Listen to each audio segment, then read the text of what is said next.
Donald Trump just loves the sound of his own voice.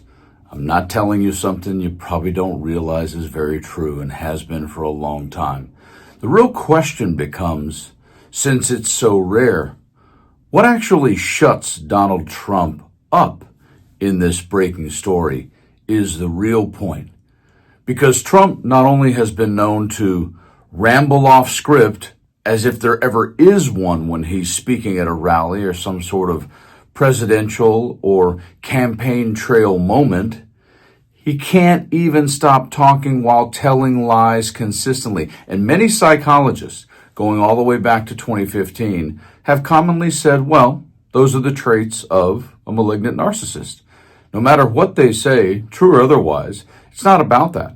It's just about keeping the spotlight on themselves. And we know that's true about Donald Trump. Yet the times that he's gone radio silent, it makes you wonder, remember back on January 6th? Because I'm going to show you this breaking story of him going radio silent just now. And the question is why? But remember what happened when the rioters attacked the Capitol? This is a little example of what was discussed in the 187 minutes that Trump suddenly had nothing to say. Within 15 minutes of leaving the stage, President Trump knew that the Capitol was besieged and under attack. We know from the employee that the TV was tuned to Fox News all afternoon. On the screen is the presidential call log from January 6th. As you can see, there's no official record of President Trump receiving or placing a call between 11:06 and 6:54 p.m. It's important to understand what he never did that day. Let's watch. Did you ever hear the president ask for law enforcement response? No. If there were going to be troops present or called up for a rally in Washington, D.C., for example, is that something that you would have been aware of? Yeah, I would have. Do you know if he asked anybody to reach out to any of those that we just listed off? National Guard, DOD, FBI, Homeland Security, Secret Service, Mayor Bowser, the Capitol Police, about the situation in the Capitol? I am not aware of any of those requests. No, sir. We have confirmed in numerous interviews with senior law enforcement and military leaders, Vice President Pence's staff and D.C. government officials. None of them, not one, heard from President Trump that day. Yes, it took one of the worst moments in U.S. history for Trump to go radio silent while sitting in the White House.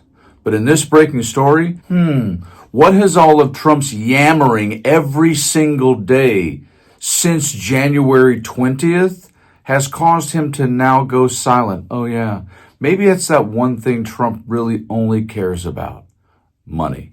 Here it is. It was awfully quiet at the White House today, a statement that we haven't really been able to say or utter at all over the last 7 weeks. But it rang true today as the markets were tanking over President Trump's massive tariff policy and his refusal to rule out the possibility of a recession, with Wall Street having its worst day of 2025. The president remained behind closed doors for all of it, declining to open any of the 3 events that he had listed on his public schedule to the press, who were waiting nearby with questions. The president has a history of paying close attention to the markets, touting them when they're up as a gauge of his political success, often ignoring them when they're full of red, even when amplified by his own words. Are you expecting a recession this year? I hate to predict things like that. There is a period of transition because what we're doing is very big. We're bringing wealth back to America. That's a big thing. And there are always periods of, it takes a little time. It takes a little time. The president there preparing Americans potentially to wait a little bit as he was hesitant to rule out any possibility that his own policies could trigger a recession.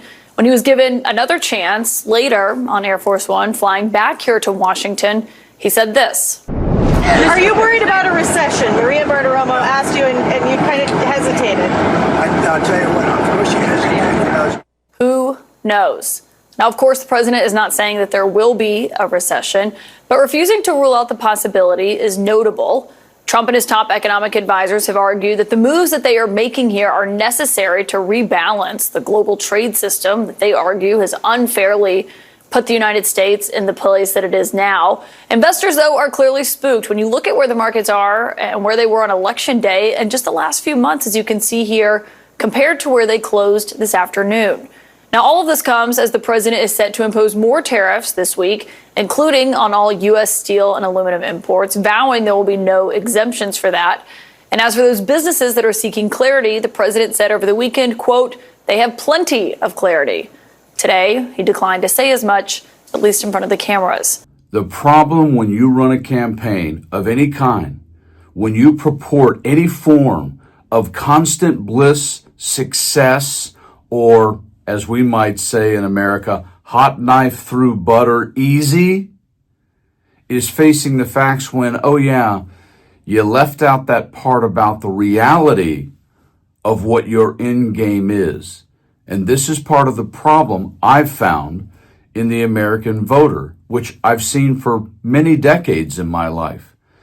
No one ever talks about how they're going to get from point A to point Z.